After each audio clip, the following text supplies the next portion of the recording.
Hello दोस्तों, story line wise channel में आपका स्वागत है। आज की हमारी कहानी है मेरे माता पिता मेरी जिम्मेदारी हैं, जो कि हेमलता गुप्ता जी द्वारा लिखित कहानी है।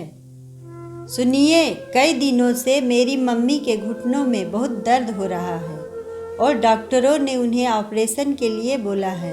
आपको तो पता ही है, मैं मम्मी पापा की इकलौती संतान हूँ, तो मैं सोच रही हूँ कि मम्मी पापा को कुछ समय के लिए यहीं बुला लेते हैं और यहाँ किसी अच्छे से अस्पताल में मम्मी को दिखाकर उनका ऑपरेशन भी करवा लेते हैं और फिर यहाँ रहकर उन्हें काम की टेंशन भी नहीं रहेगी।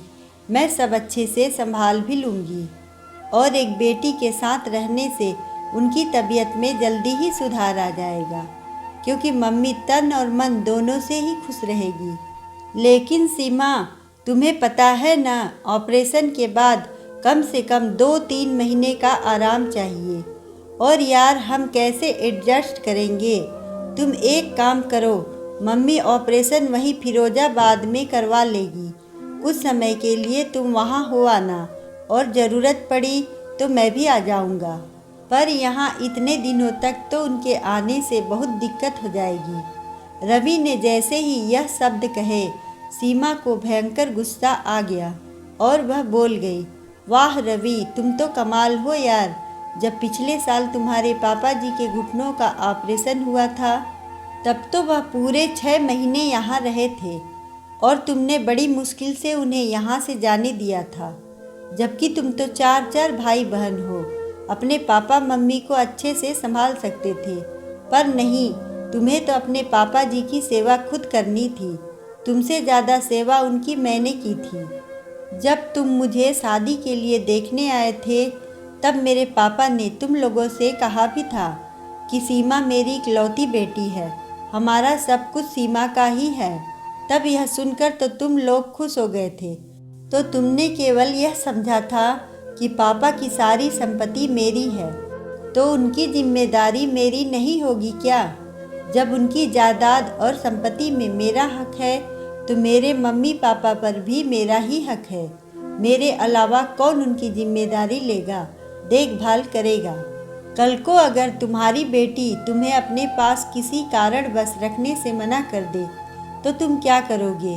क्या तुम्हें दुख नहीं होगा कि तुम्हारी बेटी ने तुम्हें साथ रखने से मना कर दिया? इस प्रकार मैं और मेरे मम्मी पापा एक दूसरे की जिम्मेदारी हैं। तो पतिदेव, मैं केवल आपकी पत्नी ही नहीं हूँ, अपने माता पिता की बेटी भी हूँ। सीमा ऐसा कहते कहते रोने लगी। उसे रोता देख रवि को भी अपने ऊपर पश्चाताप होने लगा। तब उसने सीमा से कहा, आई एम सॉरी सीमा, मैं पता नहीं क्या क्या बोल गया, मुझे समझना चाहिए था।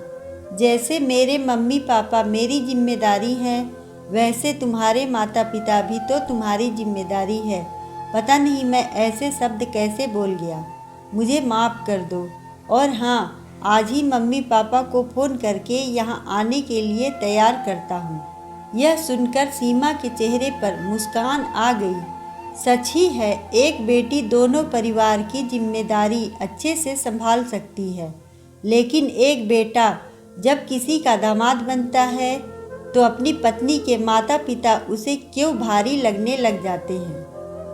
अगर आपको यह छोटी सी कहानी अच्छी लगे तो वीडियो को लाइक करें, चैनल को सब्सक्राइब करें और कमेंट में बताएं कि आपको कहानी कैसी लगी। धन्यवाद।